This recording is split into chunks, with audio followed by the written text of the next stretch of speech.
Hello and welcome, good morning, good afternoon, good evening. इस session में हम लोग कवर करने वाले हैं डिफरेंट कॉन्सेंट्रेशन टर्म्स। अगर बात करें हम फिजिकल केमिस्ट्री की तो क्लास 9th की बात कर ले, क्लास 11th की बात कर ले, क्लास 12th की बात कर ले, हर जगह ये जो टॉपिक है कॉन्सेंट्रेशन टर्म बिल्कुल छाया रहेगा। और अगर इसके बेसिक कॉन्सेप्ट आपके क्लियर नहीं हैं तो पूरे फिजिकल केमिस्ट्री में आप स्ट्रगल करने वाले हो। इसलिए ज़रूरी है कि जो भी कॉन्सेंट्रेशन टर्म्स हैं उसको आप पूरी तरह से क्लियर कर लो ताकि आगे चल के आपको कोई प्रॉब्लम ना हो। तो हम लोग 7 कॉन्सेंट्रेशन टर्म्स कवर करने वाले हैं, लेकिन उसके पहले हम थोड़ा बेसिक देखते हैं कि अगर कॉन्सेंट्रेशन टर्म को बेसिक टर्म में देखा जाए कि आखिर कॉन्सेंट्रेशन क्या होता है। मैं बोलूँ कि क्लास में आपका कितना कॉन्सेंट्रेशन है तो क्या कहोगे आप कि आपका माइंड पूरी तरह से इधर है। मतलब सपोज करो कि ये जो मैं हूँ, ये पूरा बोर्ड है वो सॉल्वेंट है और ये जो आपका माइंड है वो सॉल्यूट है। तो आपका माइंड जितना इधर रहेगा मेरी तरफ, बोर्ड की तरफ, आपका कंसंट्रेशन उतना क्या करेगा, इंक्रीज करेगा। लेकिन भटकेगा माइंड आपका तो कंसंट्रेशन डाइल्यूट हो जाएगा। अंडरस्टूड। कंसंट्रेशन को बहुत ही बेसिक से शुरू करते हैं। सपोज करो कि एक स्टूडेंट है, उसने एक ग्लास पानी लिया, उसमें 1 चम्मच शुगर डाला। जो दूसरा स्टूडेंट है उसने एक ग्लास में सेम अमाउंट में पानी लिया और उसने 2 चम्मच चीनी डाला। तो amount of solvent is same, but इसमें जो सॉल्यूट पार्टिकल है कम है और इसमें जो सॉल्यूट पार्टिकल है वो ज़्यादा है। सॉल्यूट पार्टिकल मतलब जो चीज़ डिजॉल्व हो रही है, और सॉल्वेंट जो चीज़ अपने अंदर सॉल्यूट को क्या करेगी, डिजॉल्व करेगी। लाइक वाटर सॉल्वेंट है और शुगर क्या है, इस केस में सॉल्यूट है। तो ये वाला जो सॉल्यूशन होगा उसमें चीनी का जो अमाउंट है, शुगर का अमाउंट है वो कम है तो वो डाइल्यूट है। ये वाला जो है इसमें शुगर का अमाउंट ज़्यादा है तो ये क्या हो गया, कॉन्सेंट्रेटेड हो गया, क्योंकि इसमें नंबर ऑफ सॉल्यूट पार्टिकल्स क्या है, ज़्यादा है। तो डिफरेंट कॉन्सेंट्रेशन टर्म्स हैं और बात इस पर भी थोड़ा फोकस करना कि जो भी हम लोग कॉन्सेंट्रेशन की बात करेंगे क्लोज सिस्टम की बात करेंगे कि ऐसा नहीं होगा कि जो सपोज करो कि हम एक कंटेनर में वाटर लेते हैं और शुगर डालते हैं और उसको हीट करना शुरू करते हैं और हीट करेंगे तो वाटर एवापोरेट होगा, तो उसमें तो सॉल्वेंट का अमाउंट कम होता जाएगा ना, क्योंकि वाटर एवापोरेट हो जाएगा। वैसा सिस्टम, ओपन सिस्टम हम नहीं ले रहे हैं, हम क्लोज सिस्टम ले रहे हैं कि जहाँ पे जो सॉल्वेंट और सॉल्यूट का जो अमाउंट है क्या रहेगा, स्टेबल रहेगा, वो फिक्स रहेगा, कांस्टेंट रहेगा। तो कॉन्सेंट्रेशन टर्म्स की बात करें हम लोग तो there are different concentration terms.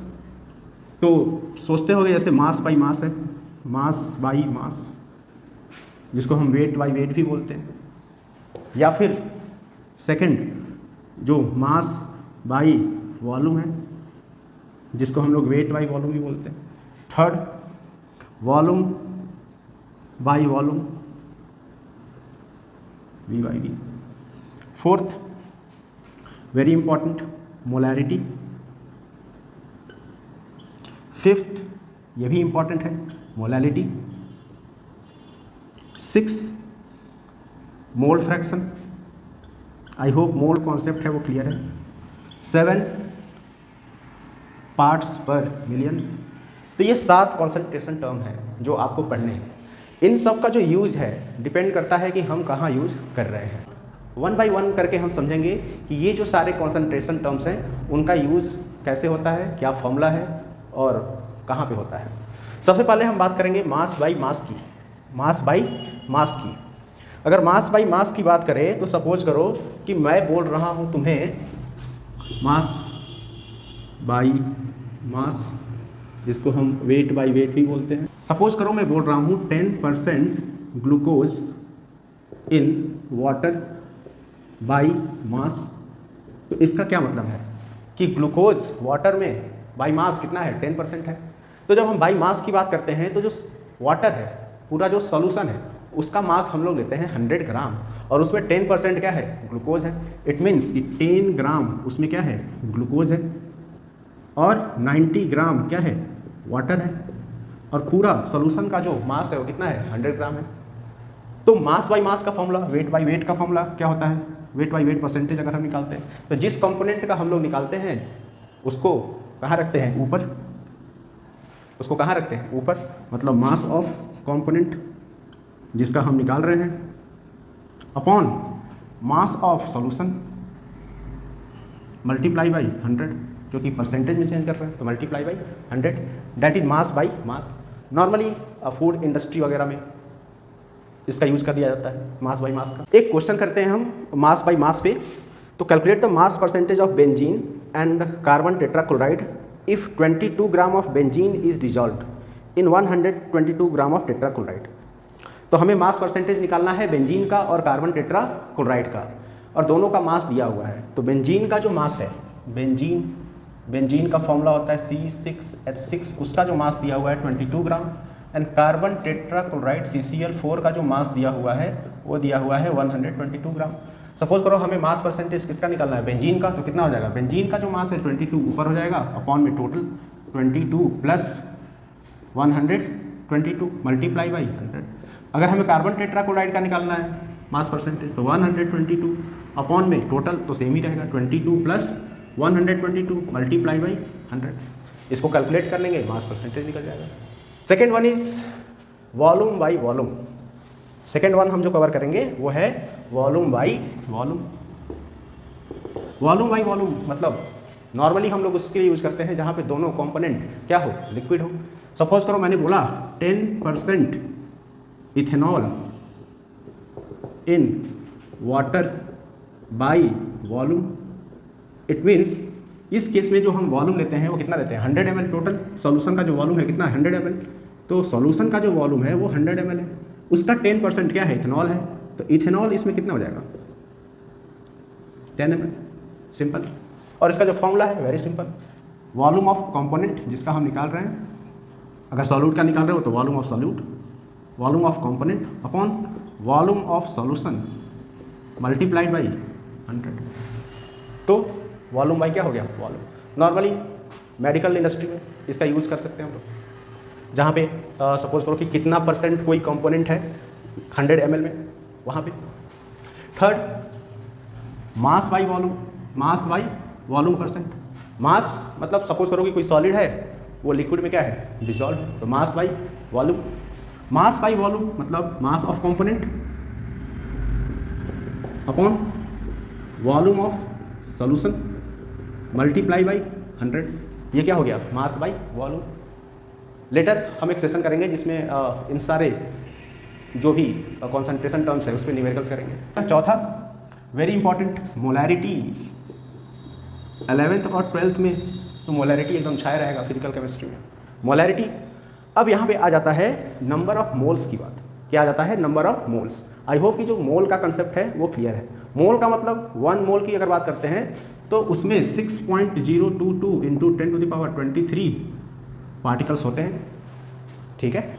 एक मोल मॉलिक्यूल है वाटर का, एक मोल मॉलिक्यूल है वाटर का, इसका मतलब उसमें 6.022 इंटू 10⁻23 मॉलिक्यूल्स हैं किसके, वाटर के।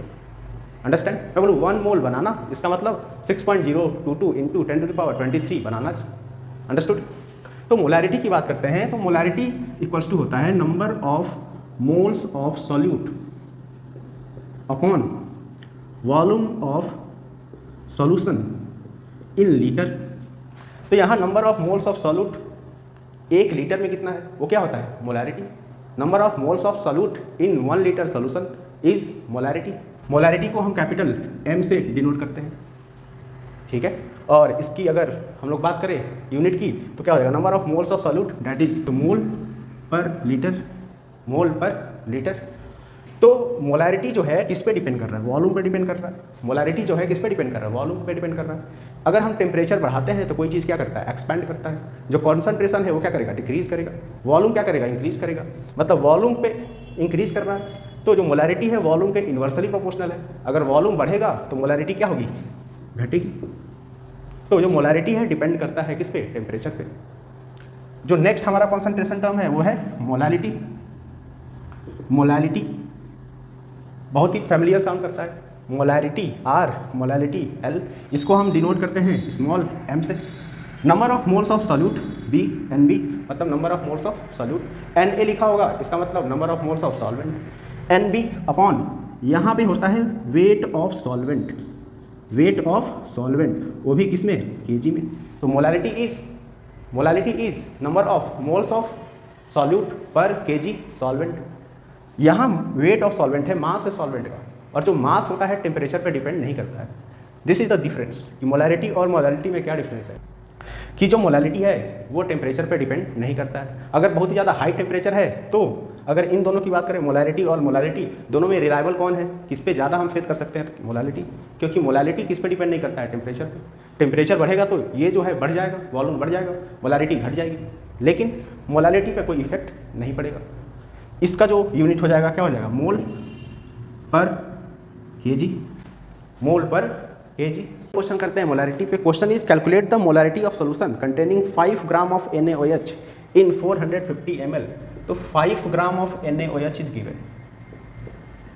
और जो वॉल्यूम है सॉल्यूशन का वो है 450 ml। तो मोलैरिटी में हमें पता है कि मोलैरिटी का जो फॉर्मूला होता है वो क्या होता है, number of moles of solute upon volume of solution in litre. तो सबसे पहले तो हमें number of moles of solute यहाँ पे क्या है, NaOH, सोडियम हाइड्रॉक्साइड, इसका हमें क्या चाहिए, number of mole. Number of mole का जो फॉर्मूला होता है वो होता है given mass upon molar mass. जो गिवन मास है वो कितना है, 5 ग्राम है, और NaOH का जो मोलर मास होता है, Na का 23 प्लस ऑक्सीजन का 16, हाइड्रोजन का 1, तो 23 प्लस 16 प्लस 1, तो ये आ जाएगा तुम्हारा 5 अपॉन, ऐड करते हैं 23 एंड 1, 24 एंड 16, 40, 5 अपॉन 40। इसको सॉल्व करते हैं, कितना आएगा, 5 अपॉन 40 डेट इज़ 1 अपॉन 8। इसको सॉल्व करते हैं 0.125 मोल।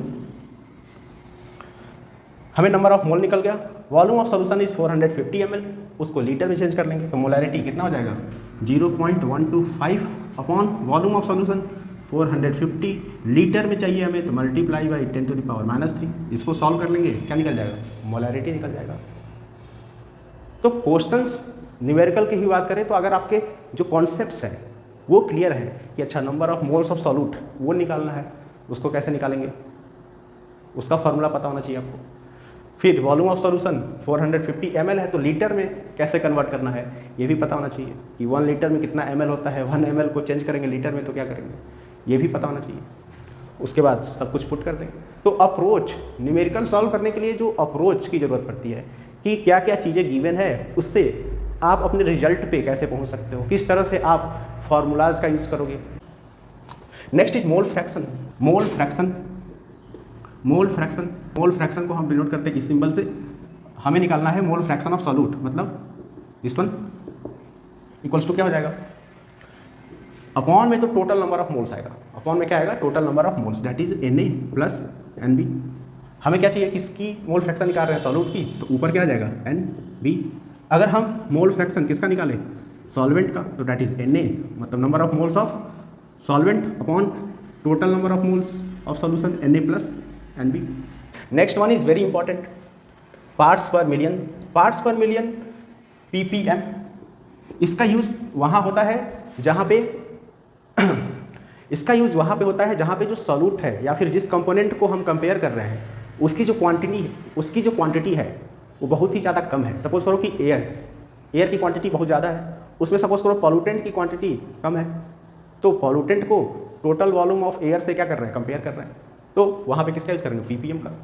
ppm पार्ट्स पर मिलियन, तो number of parts of that component जिसका हम निकाल रहे हैं, जिसको कंपेयर कर रहे हैं, upon total number of parts of